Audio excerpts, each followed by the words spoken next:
नमस्कार.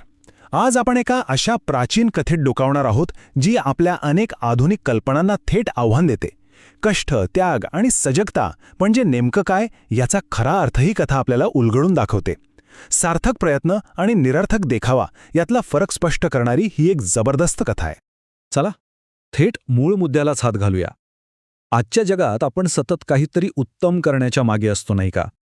मग ते जिममध्ये जाऊन फोटो टाकणं असो किंवा ऑफिसमध्ये रात्र जागून आपण किती व्यस्त आहोत हे दाखवणं असो. पण विचार करण्यासारखी गोष्ट ही आहे की आपण जे काही करतोय तो प्रत्येक प्रयत्न खरोखरच योग्य असतो का, की तो फक्त एक दिखावा आहे?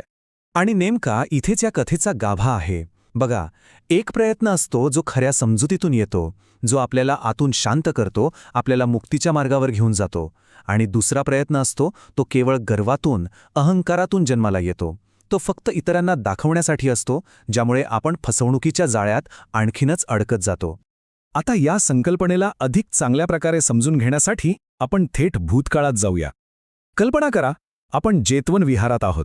तिथलं शांत, पवित्र वातावरण, हवेत धूप आणि चंदनाचा मंद सुगंध दरवळतोय आणि सर्वत्र एक विलक्षण शांतता पसरलेली आहे. याच ठिकाणी जंबुक नावाचा एक तपस्वी राहत होता. त्याची कथा आपल्याला खूप काही शिकवून जाते. जंबुक तसा एका श्रीमंत घरात जन्माला आलेला, पण त्याच्या काही पूर्वकर्मांमुळे त्याला विचित्र सवयी लागल्या होत्या. तो जमिनीवर झोपायचा आणि स्वतःचीच विष्ठा खायचा. त्याच्या घरच्यांनी त्याला तपस्वी लोकांकडे पाठवलं, पण त्यांनीही त्याला तिथून हाकलून दिलं. यानंतर मात्र त्याने स्वतःची एक वेगळीच खोटी ओळख निर्माण करायला सुरुवात केली. त्याने आपल्या फसवणुकीचा खेळ सुरू केला. तो गावाबाहेर जाऊन तोंड उघडं ठेवून उभा राहायचा. लोक विचारायचे, हे काय करताय? तर तो म्हणायचा, मी फक्त हवा खाऊन जगतो, मला अन्नाची गरज नाही. लोक त्याच्या या दिखाव्याने इतके प्रभावित झाले की त्याला एक महान योगी, एक सिद्ध पुरुष मानू लागले. त्याचा हा दिखाऊपणा दिवसेंदिवस वाढतच होता. तो एका पायावर उभा राहून लोकांना सांगायचा, माझ्या तपामुळे माझ्यात इतकी शक्ती आली आहे की ही पृथ्वी माझं वजन पेलू शकत नाही, म्हणून मी एकाच पायावर उभा राहतो. तो गर्वाने सांगायचा, मी कधी बसत नाही, कधी झोपत नाही. आणि भोळे लोक त्याची पूजा करू लागले. आणि तुम्हाला आश्चर्य वाटेल, हे सगळं 1-2 वर्ष नाही, तर तब्बल 55 वर्ष चाललं होतं. विचार करा, अर्ध आयुष्य तो नग्न अवस्थेत राहिला, विष्ठा खात राहिला आणि लोकांना आपल्या तपश्चर्येच्या खोट्या कथा सांगत राहिला. इतका प्रदीर्घ काळ तो स्वतःला आणि संपूर्ण समाजाला फसवण्यात यशस्वी झाला. पण 55 वर्ष असं वागण्यामागे एक खोल मानसिक कारण होतं. त्याला स्वतःच्या प्रगतीपेक्षा लोकांच्या कौतुकाची, त्यांच्या मान्यतेची भूक होती. त्याचं तप हे साधनेसाठी नव्हतं, तर लोकांच्या नजरेत मोठं होण्यासाठी होतं. खरं तर तो स्वतःच्याच गर्वाच्या आणि अहंकाराच्या तुरुंगात कैद झाला होता.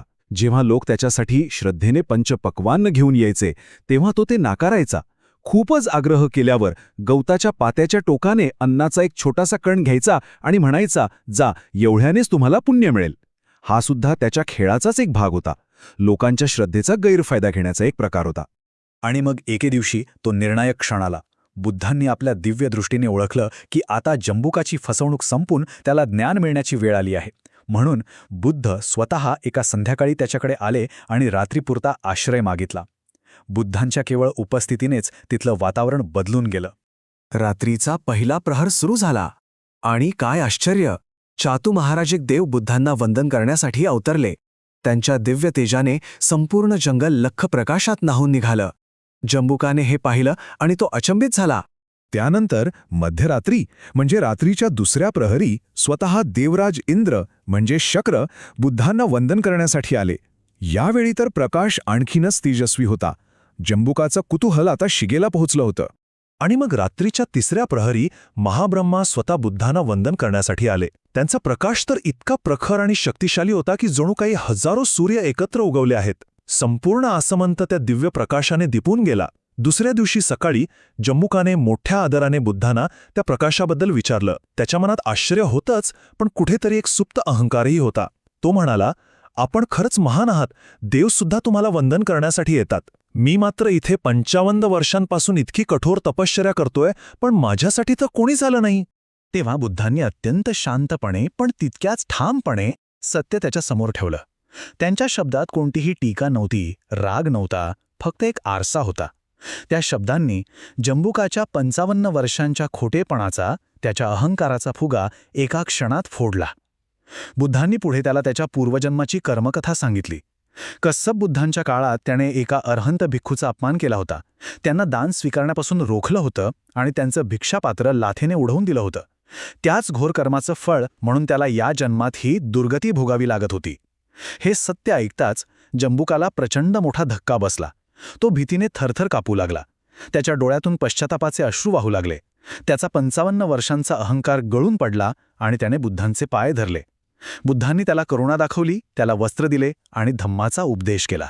मासे मासे कुसगेन बालो भुंजेय भोजनम नो सो संखात धम्मानम कळम अघ्घती सोळ सिंग. याचा अर्थ असा आहे, जरी एखादा अज्ञानी माणूस महिना गवताच्या टोकाने अगदी थोडंसं अन्न खाऊन कठोर तप करत असला तरी त्याचं हे कृत्य ज्यांनी परमसत्य जाणलं आहे त्यांच्या ज्ञानाच्या 16व्या भागा इतकंही मोलाचं नाही. या 2 पाली शब्दांमधला फरक समजून घेणं खूप महत्वाचं आहे. बालो म्हणजे फक्त मूर्ख किंवा अज्ञानी नाही, तर तो जो प्रयत्नांच्या बाह्य देखाव्यामध्ये अडकलेला आहे. याउलट संखात धम्मानम म्हणजे ते ज्ञानी पुरुष ज्यांनी हा दिखावा ओलांडून थेट सत्याचा अनुभव घेतला आहे. बुद्धांच्या उपदेशानंतर जंबुकाला तत्क्षणी अर्हंत पद प्राप्त झाले.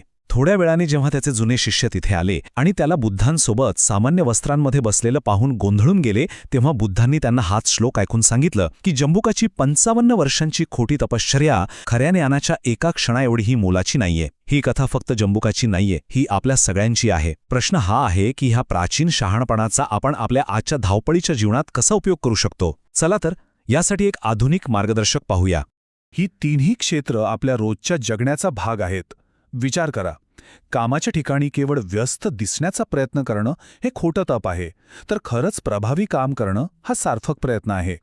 सोशल मीडियावर 1000 मित्र असल्याचा देखावा करण्याऐवजी खऱ्या आयुष्यात 2-4 माणसांची प्रामाणिक नातं जपणं हा सार्थक प्रयत्न आहे. नात्यांमध्ये प्रेमाचा अभिनय करण्याऐवजी ते खरंच अनुभवणं आणि व्यक्त करणं हा सार्थक प्रयत्न आहे. तर मग या कथेतून मिळणारा सर्वात महत्त्वाचा संदेश आहे आत्मपरीक्षण. चला, या कथेच्या आधारावर आपण स्वतःला काही प्रामाणिक प्रश्न विचारूया, जे आपल्याला या दिखाऊपणाकडून खऱ्या प्रामाणिकपणाकडे घेऊन जातील. रोज रात्री झोपण्यापूर्वी स्वतःला हे प्रश्न विचारून बघा, माझे प्रयत्न इतरांना प्रभावित करण्यासाठी आहेत की खरोखरच स्वतःच्या आंतरिक बदलासाठी आहेत? नकळतपणे आपण ही जंबुकासारखं एखाद्या दिखाऊपणाच्या जाळ्यात अडकलो तर नाही ना, हे तपासणं खूप गरजेचं आहे. आणि शेवटी हाच एक प्रश्न उरतो जो आपण स्वतःला विचारायला हवा. प्रगतीचा आभास निर्माण करणं आणि खरोखर प्रगती करणं यात जमीन आसमानाचा फरक आहे.